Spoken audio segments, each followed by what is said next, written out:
বিশ্ব নবীজি আমার বলেন, ইনদা যিকরিস সালিহিনা তানজিলুর রাহমান। যেখানে কোরআন শরীফের আলোচনা হয়, যেখানে বিশ্ব নবীর জীবন আলোচনা হয়, নবীদের জীবন আলোচনা হয়, সাহাবাই কেরামদের জীবন আলোচনা হয়, মুফাসসিরিন মুহাদ্দিসিনদের কথা আলোচনা হয়, যেই মজলিসে আল্লাহ নামের জিকির উচ্চারিত হয়, যতক্ষণ পর্যন্ত তা চলতে থাকে আর মানুষ শুনতে থাকে, আসমান থেকে তাদের মাথার উপরে রহমতের বর্ষণ হতেই থাকে। বিশ্ব নবীজি বললেন, সাহাবীরা তোমরা কি দুনিয়ার বুকে জান্নাতের বাগানে বসতে চাও? সাহাবাই কেরাম বললেন, ইয়া রাসূলুল্লাহ, দুনিয়ায় আবার জান্নাতের বাগান কেমন করে হতে পারে? নবীজি আমার বললেন, যেখানে কোরআন হাদিসের আলোচনা হয়, যেখানে আল্লাহর জিকির হয়, ওইটাই হলো দুনিয়ার বুকের জান্নাতের বাগান। এই জান্নাতের বাগানে বসতে পেরে আপনারা যারা যারা খুশি, তারা দুইটা হাত তুলে একবার তাকবীর দেবেন। নারায়ে নারায়ে তাকবীর। হাতটা নামায়া ফেলি। আল্লাহ রাব্বুল আলামিন বলেন, মানুষের জন্যই আল্লাহ বানাইছেন জান্নাত, যা কোরআনে কারিমের মধ্যে আল্লাহ বলেছেন জান্নাতিন। পড়ুন না, জান্নাতিন তাজরি মিন তাহতিহাল আনহার। তোমাদের সুখ, তোমাদের স্বাচ্ছন্দ্য, তোমাদের আরাম, তোমাদের আয়েশের জন্য আমি বানায় রাখছি জান্নাত, যার তলদেশ দিয়া চারটা নহর প্রবাহমান থাকবে।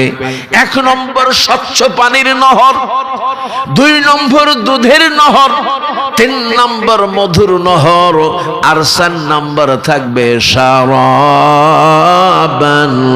তুহুরা, পবিত্র শরবতের নহর।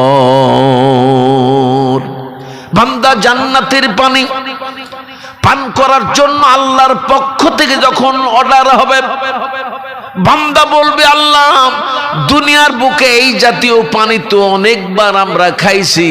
আল্লাহ রাব্বুল আলামিন বলবেন, বান্দারে দুনিয়ার পানি আর আমার জান্নাতের পানি কখনো এক নয়, একটা বার একটা ঢোক খাইয়েই দেখো।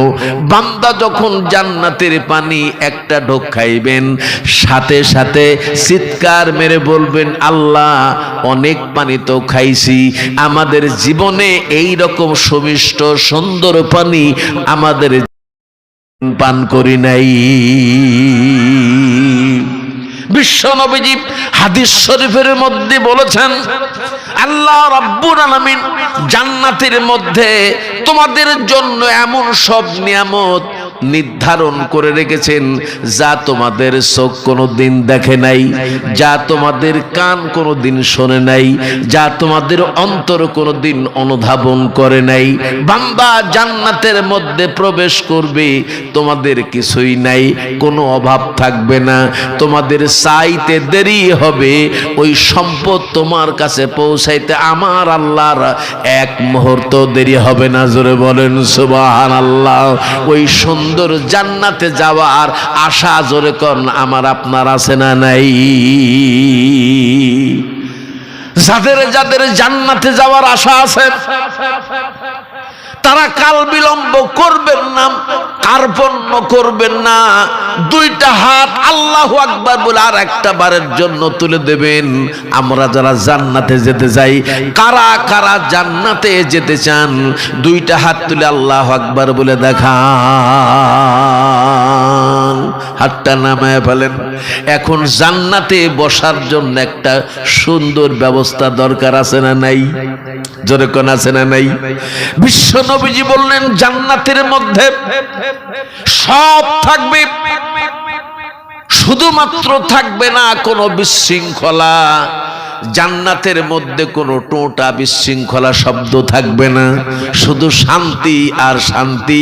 এই মাহফিল যতক্ষণ চলবে ততক্ষণ পর্যন্ত শান্তি ছাড়া যেরকম কোনো অশান্তি আছে নাকি? বিশ্বনবী আমার বললেন, সাহাবীরা তোমরা আমাকে কেমন ভালোবাসো? সাহাবায়ে কেরাম বলেন, ইয়া রাসূলুল্লাহ, জীবনের চাইতেও বেশি ভালোবাসি। আমার কথার উপরে আমল কেমন করো? কয়, ইয়া রাসূলুল্লাহ, একটা বার বলেই দেখেন। আল্লাহর নবী বললেন, তোমাদের সামনে যাদের জায়গাগুলি ফাঁকা, পেছন থেকে এসে তা পূরণ করে বসো। আল্লাহর নবীর বলতে দেরি হলো জান্নাতের বাগানের সুশোভিত বানানোর জন্য। আল্লাহর নবীর বলতে দেরি হলো কে কার আগে এসে সামনের জায়গাগুলা পূরণ করে বসলো।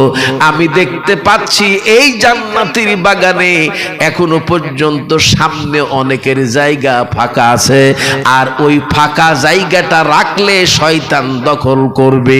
আমরা জান্নাতের ভেতরে শয়তানকে কখনোই ঢুকতে দেব? যেরকম দেব। যদি ঢুকতে না দেই তাহলে সবাই একবার কলমা পড়ব আর আগায় আসবো, লা ইলাহা, খুব দ্রুত, লা ইলাহা,